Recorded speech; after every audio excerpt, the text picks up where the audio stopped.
Hello everyone, good morning. কেমন আছেন সবাই? আমার প্রথম ব্লগে আপনাদের অনেক অনেক স্বাগত জানাই। রিদিও আজ সকাল সকাল ঘুম থেকে উঠে পড়েছে। আজ আমরা একটা জায়গায় ঘুরতে যাব, তাই এখন বেশি কথা না বলে ঝটপট রেডি হয়ে নিই, বেরিয়ে আপনাদের সাথে কথা হচ্ছে। লম্বা থোড়া হোগা। আচ্ছা, জার্নিটা চিন্তা নেই, চালিয়ে নেবে, কোনো অসুবিধা হবে না। দুগ্গা দুগ্গা করে এবার বেরিয়েই পড়লাম আমাদের গন্তব্যের উদ্দেশ্যে। আজ বুধবার, কিন্তু আজ এখানে জুন 10, যাকে আবার ফ্রিডম ডেও বলে, তাই আজ এখানে ছুটি। আজ আমরা যাচ্ছি আমাদের বাড়ি থেকে 274 মাইল দূরে অবস্থিত সোমা পাহাড়ে। এই সোমা পাহাড়ের মাথায় আছে খুব সুন্দর একটি শিবের মন্দির, যার নাম সোমেশ্বর টেম্পল। গুগল ম্যাপে দেখাচ্ছে 4 ঘন্টা 13 মিনিট সময় লাগবে যেতে। আজকের আকাশটা কি সুন্দর লাগছে দেখুন, নীল আকাশের বুকে পেঁজা তুলোর মতো সাদা সাদা মেঘের ভেলা। আকাশটা দেখেই মনে হচ্ছে মা দুর্গার বাবার বাড়িতে আসার আর বেশি দেরি নেই। প্রায় ঘন্টাখানেক পথ চলার পর আমরা বাঁ দিকের এই পেট্রোল পাম্পে কিছুক্ষণের জন্য দাঁড়িয়ে আমাদের জলযোগটা সেরে নেব। এখান থেকে আমাদের গন্তব্যে পৌঁছতে আরও 3 ঘন্টা 27 মিনিট সময় লাগবে দেখাচ্ছে। খাওয়া দাওয়া শেষ করে আবার আমরা বেরিয়ে পড়লাম আমাদের গন্তব্যের উদ্দেশ্যে। তবে ব্লগ করার অভিজ্ঞতা না থাকার জন্য জলযোগের সময় কোনো কিছুই রেকর্ড করা হয়নি। আজ আমাদের ব্রেকফাস্টে ছিল পনির স্যান্ডউইচ। ব্রেকফাস্ট আর লাঞ্চের সব খাবার দাবারই বাড়ি থেকে বানিয়ে নিয়ে আসা হয়েছে। আজ কিন্তু এখানে ভালোই গরম, তাপমাত্রা 87 ডিগ্রি ফারেনহাইট, মানে ওই 31 ডিগ্রি সেন্টিগ্রেডের কাছাকাছি। রিদিও আজ ঘুরতে বেরিয়ে বেশ ফুরফুরে মেজাজে আছে, চারপাশের দৃশ্য ভালোই উপভোগ করছে। আমরা যখন ব্রেকফাস্ট করছিলাম তখন ওকেও খাইয়ে দিয়েছি।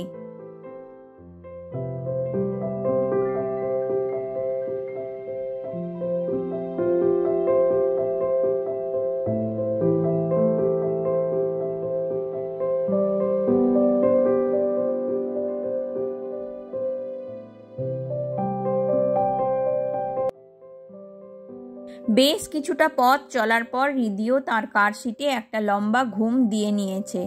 আজকের এই ট্রিপটা নিয়ে কৃষ্ণেন্দুরও একটু টেনশন হচ্ছে, কারণ যাতায়াত মিলিয়ে প্রায় 9 ঘন্টা গাড়ি চালাতে হবে। এর আগে কৃষ্ণেন্দু কখনো একদিনে এত ঘন্টা গাড়ি চালায়নি। রিদিকে নিয়ে আমিও এই প্রথম এত ঘন্টার লম্বা সফরে বেরোলাম, তাই ওকে নিয়ে একটু টেনশন তো হচ্ছেই। বেশ অনেকক্ষণ ঘুম দিয়ে রিদি উঠে পড়েছে। বাবা, কি লম্বা একখানা হাই তুলল! মনে হচ্ছে ঘুমটা বেশ ভালোই হয়েছে। আসলে রিদি এত ঘন্টা কার সিটে বাঁধা অবস্থায় বসবে কি না সেটা নিয়েই একটু টেনশন হচ্ছে। আর যদি কার সিটে না বসতে চায় তাহলে তখন কি করব? দেখা যাক শেষ পর্যন্ত কি হয়। সবেমাত্র ঘুম থেকে উঠলো তো, তাই মুডটা অফ আছে মনে হচ্ছে, কেমন রাগি রাগি মুখে তাকিয়ে আছে। তবে এই রাস্তাটা কিন্তু খুব খুব সুন্দর, আর আকাশটাকেও ভীষণ ভালো লাগছে। রাস্তার মাঝ বরাবর দূরের ওই পাহাড়টা কি সুন্দর লাগছে দেখুন। এবার আমরা হাইওয়ে ছেড়ে পাহাড়ে যাওয়ার রাস্তা ধরলাম। এখন শীতকাল নয় বলে পাহাড়টা কি সুন্দর পুরো সবুজ হয়ে আছে। শীতকালে তো এখানকার বেশিরভাগ গাছেরই পাতা ঝরে যায়, তাই গাছগুলো বড্ড ন্যাড়া লাগে। আশা করি আর কিছুক্ষণের মধ্যে আমরা মন্দিরে পৌঁছে যাব। পাহাড়ের এই পাদদেশে আবার ছোট একটা গ্রাম দেখতে পেলাম। চারিদিকে সবুজ আর সবুজ, কি সুন্দর লাগছে চারপাশটা। মাঝে মাঝে আবার ছোট ছোট একটা দুটো বাড়িও দেখা যাচ্ছে। দূরে সারি দিয়ে দাঁড়িয়ে থাকা পাহাড়গুলোও কি সুন্দর লাগছে। অনেক দিন পর ঘুরতে বেরিয়ে আজ খুব ভালো লাগছে। এই পাহাড়ি রাস্তায় ঢোকার আগে হাইওয়ের ধারের একটি পেট্রোল পাম্পে আমরা দাঁড়িয়েছিলাম কিছুক্ষণের জন্য, আর সেখানেই আমরা আমাদের দুপুরের খাবারটা খেয়ে নিয়েছি। কিন্তু ওই যে ব্লগিংয়ের অভিজ্ঞতা না থাকার জন্য ওখানেও কোনো কিছু রেকর্ড করা হয়নি। আজ আমাদের দুপুরের খাবারে ছিল রুটি আর ছোলার তরকারি, আর ছিল কিছু ফল। এখন প্রকৃতির এই সৌন্দর্য উপভোগ করতে করতে চলুন এগিয়ে চলি আমাদের গন্তব্যে। অবশেষে আমরা এসে পৌঁছলাম আমাদের গন্তব্য সোমেশ্বর মন্দিরে। এই জায়গাটা খুবই সুন্দর। জায়গাটা পুরোটাই পাহাড়ে ঘেরা। দূরে ওই যে দেখা যাচ্ছে সাদা রঙের ছোট্ট সোমেশ্বর মন্দির। চলুন আস্তে আস্তে এবার মন্দিরে যাওয়া যাক। মন্দিরটি দেখতে দেখতে চলুন এই মন্দিরটি সম্পর্কে দু একটি কথা বলি। এই মন্দিরটি হলো আমেরিকার প্রথম বৈদিক মন্দির। 2008 সালের মে মাসে ভারতের চেন্নাই থেকে জাহাজে করে 46 টনের এই গ্রানাইটের মূর্তিকে আমেরিকাতে নিয়ে আসা হয়।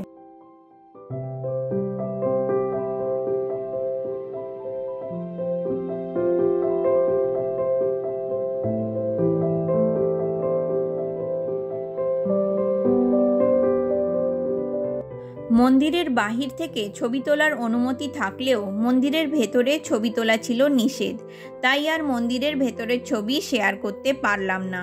এই মন্দিরের ঠিক পেছন দিকে আছে হনুমান পার্ক, আর মন্দিরের ঠিক উল্টো দিকে আছে মহানন্দী পার্ক।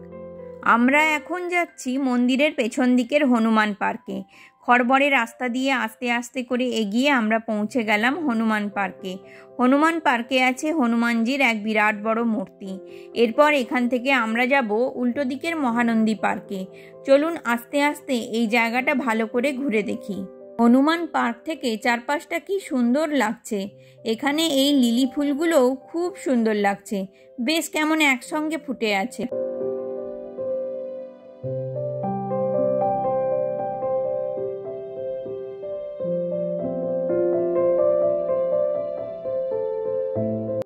এবার আমরা যাব উল্টো দিকের ওই মহানন্দী পার্কে। ওই যে দূরে কৃষ্ণেন্দু রিদিকে নিয়ে যাচ্ছে। চলুন তাহলে চারপাশের এই সুন্দর দৃশ্যগুলো ক্যামেরাবন্দি করতে করতে মহানন্দী পার্কের দিকে এগিয়ে যাই। ওই যে সামনে মহানন্দীর বড় মূর্তি দেখা যাচ্ছে। মহানন্দীর মূর্তির ঠিক পেছন দিকে আছে সোমা পাহাড়ের একটি ছোট্ট ট্রেল, মানে ওই পায়ে হাঁটা পথ। আমরা সবাই মিলে এখন সেই পথ ধরে এগিয়ে চলেছি সানরাইজ পয়েন্টের দিকে। আস্তে আস্তে এসে পৌঁছলাম সানরাইজ পয়েন্টে। এখানে বসে সূর্যোদয় দেখার জন্য আবার কতগুলো বেঞ্চও করা আছে দেখলাম। দেখে বেশ ভালোই লাগলো। জায়গাটাও খুব সুন্দর, আর এই ছোট্ট ট্রেনটা তো খুবই সুন্দর। তবে এখানে বিষাক্ত সাপও থাকতে পারে, সেটার সাবধানবাণী আসার সময় নোটিশ বোর্ডে দেখলাম। যাই হোক, এবার আস্তে আস্তে ফিরে চলার পালা। এখান থেকে মন্দিরটা ভারী সুন্দর লাগছে। আমরা সবাই মিলে এখানে খুব সুন্দর একটা সময় কাটালাম।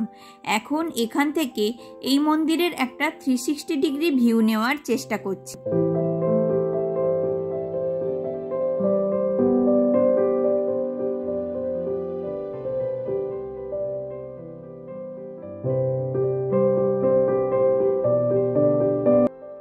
বেশ কিছুটা ভালো সময় এখানে কাটানোর পর আমরা এবার ফিরে চললাম আমাদের বাড়ির উদ্দেশ্যে। শেষ মুহূর্তে আরও একবার গাড়ি থেকে মন্দিরটি দেখে নিলাম। এখন আবার ওই একই আঁকাবাঁকা পথ ধরে আমাদের নিচে নেমে যাওয়ার পালা। বাড়ি থেকে বেরোনোর সময় রিদিকে নিয়ে একটু টেনশন করছিলাম ঠিকই, কিন্তু এখনও পর্যন্ত রিদি খুব সুন্দরভাবেই জার্নিটা উপভোগ করছে। ঘণ্টাখানেক পথ চলার পর আমরা রাতের খাবার খেয়ে নেব, এটাই ঠিক করা হয়েছে। এখন এভাবেই এই আঁকাবাঁকা পথ ধরে নিচের ওই ছোট্ট গ্রামখানি পেরিয়ে চলুন আমরা আমাদের বাড়ির উদ্দেশ্যে এগিয়ে চলি।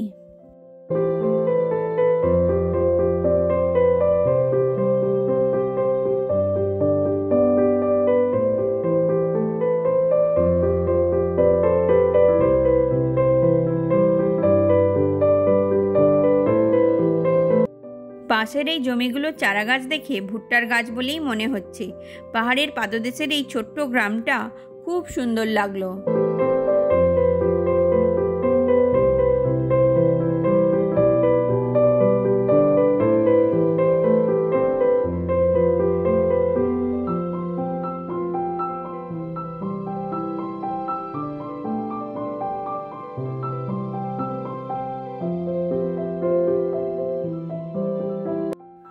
পড়ন্ত বিকেলের আকাশ, দূরের ওই পাহাড় আর ঘন সবুজের মাঝখানে ছোট্ট একটা বাড়ি। কি দারুণ লাগছে এই দৃশ্যটা। এভাবেই কিছুটা রাস্তা এগিয়ে আসার পর দেখলাম একজন ট্রাক্টরের সাহায্যে জমিতে জল বা কীটনাশক স্প্রে করছে। আরও খানিকটা রাস্তা এভাবে পার হয়ে আসার পর আমরা আমাদের রাতের খাবার খাওয়ার জন্য একটি থাই রেস্টুরেন্টে এলাম। অনেকক্ষণ পরে রিদিও কারসিটের বাঁধন থেকে মুক্ত হয়ে খুব ছটপট করছে। এবার এখানে ডিনার শেষ করে আমরা আমাদের বাড়ির উদ্দেশ্যে রওনা হব। এখন কিছুক্ষণ রিদির দুষ্টুমি দেখতে দেখতে আমাদের খাবারের অপেক্ষা করতে থাকি। অবশেষে আমার বেসিল ফ্রাইড রাইস এবং কৃষ্ণেন্দুর রেড কারি উইথ তোফু চলে এসেছে। তো চলুন তাড়াতাড়ি ডিনারটা শেষ করে নিই।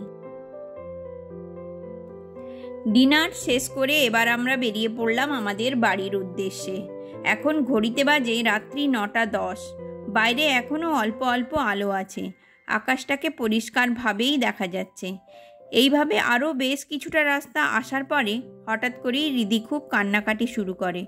তখন আমরা পরবর্তী এক্সিট দিয়ে বেরিয়ে একটা চার্চের পার্কিং লটে দাঁড়াই।